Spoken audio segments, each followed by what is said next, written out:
On the rocky coast of Maine, where the Atlantic crashes against jagged cliffs and the wind never truly rests, stood a small white lighthouse known as Gray Harbor Point. It wasn't famous, it didn't appear on postcards, but for local fishermen, that lighthouse was everything. And for the past 32 years, the man who kept its light burning was Thomas Callahan. The townspeople called him Old Tom. Tom lived alone in a small keeper's cottage beside the tower. His wife had passed away years ago. His son had moved west and rarely called. The sea had become his closest companion. Every evening before sunset, Tom climbed the spiral staircase, checked the lamp housing, polished the lens, and made sure the light would cut clean through fog and darkness. Because out there, in the black Atlantic night, light meant life. One October evening, the sky shifted fast. Weather reports warned of a coastal storm, not a hurricane, but strong enough to rattle windows and swallow small boats whole. Tom secured the shutters and double-checked the generator. That's when he heard it. Not the wind, not the waves, a sound different from the storm. A whimper. He stepped outside into the cold spray. Near the base of the cliff path, half hidden behind driftwood and seaweed, was a soaked golden retriever mix, trembling and barely standing. No collar, no tag, just fear. Tom crouched slowly. Well now, you picked the wrong night to be alone. The dog looked at him, not aggressive, not panicked, just tired.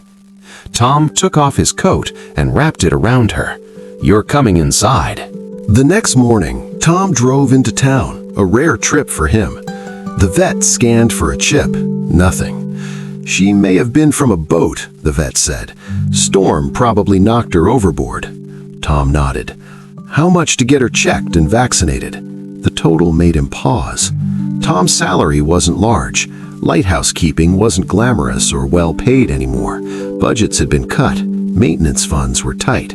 Still, he paid. He named her Beacon because she had arrived in a storm and somehow felt like a sign. Life at Gray Harbor Point changed. Beacon followed Tom everywhere, up the spiral staircase, across the cliff paths, down to the shoreline where gulls cried overhead. She learned quickly. When the foghorn sounded, she didn't panic. When the wind howled, she stood firm beside him. At night, she slept by the cottage door, ears alert. Tom hadn't realized how quiet his life had been until it wasn't. He began talking again, not to himself, but to her. You see that horizon, he'd say? That's where your people probably sailed from. Beacon would tilt her head, listening. The lighthouse still shone, but it didn't feel lonely anymore. In early December, a letter arrived from the Coast Guard. Automation upgrades were coming. Remote monitoring systems, reduced staffing. Gray Harbor Point would remain operational, but Tom's position would be re-evaluated. Tom read the letter twice. He had given 3 decades to that tower, and now it might not need him. He folded the letter quietly and placed it on the kitchen table. Beacon rested her head on his knee. Well, girl, he murmured, looks like we might both be retired sooner than planned. The worst storm of the season arrived in January. Not just wind, but freezing rain and violent gusts that shook the tower itself.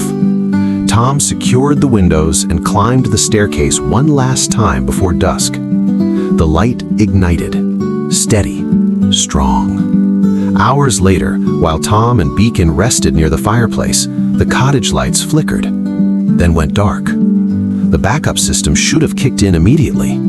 It didn't. Tom grabbed his flashlight and ran for the tower. Beacon was already ahead of him. Halfway up the staircase, Tom heard it, a mechanical grinding sound. The main rotation motor had jammed.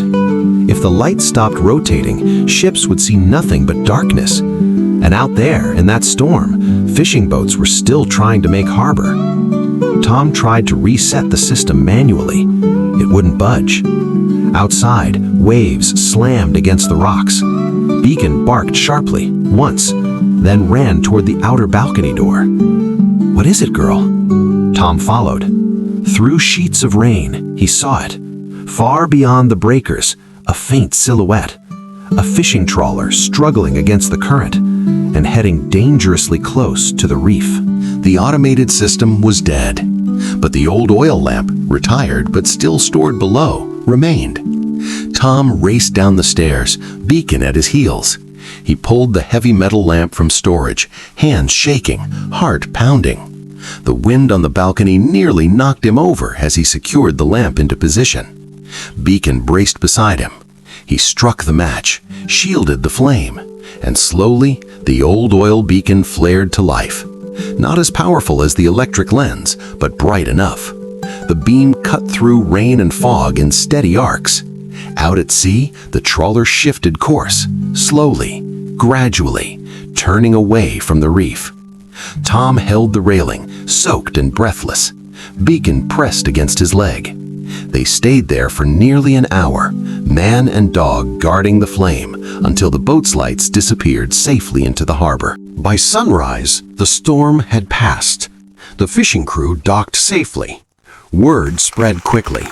"They would have hit the reef," the captain told the harbor master, "if that light hadn't come back on." News reached the Coast Guard. Inspectors arrived. They reviewed the footage. They saw the system failure. They saw the manual lamp, and they saw something else. The camera mounted inside the tower captured Beacon pacing before the failure, barking toward the machinery seconds before the shutdown. "She alerted him," one inspector murmured. Weeks later, another letter arrived, this one shorter. Gray Harbor Point would not be automated. Budget reallocation had been approved. The lighthouse would remain manned. Thomas Callahan would retain his position, and the town council had voted unanimously to name Beacon the honorary guardian of Gray Harbor. At a small ceremony in early spring, the fishing captain knelt and scratched Beacon's ears. "You saved us." Tom smiled, eyes bright but quiet. "No," he said gently, "she just reminded me what light is for." Years later, tourists would sometimes visit Gray Harbor Point. They'd see the old lighthouse keeper and his golden dog standing side by side against the wind. They'd take photos. They'd say it was beautiful. But what they didn't know was this. The lighthouse had always guided ships. That was its job. But on one freezing night in January, a dog guided the lighthouse keeper. And in doing so, she kept the light alive.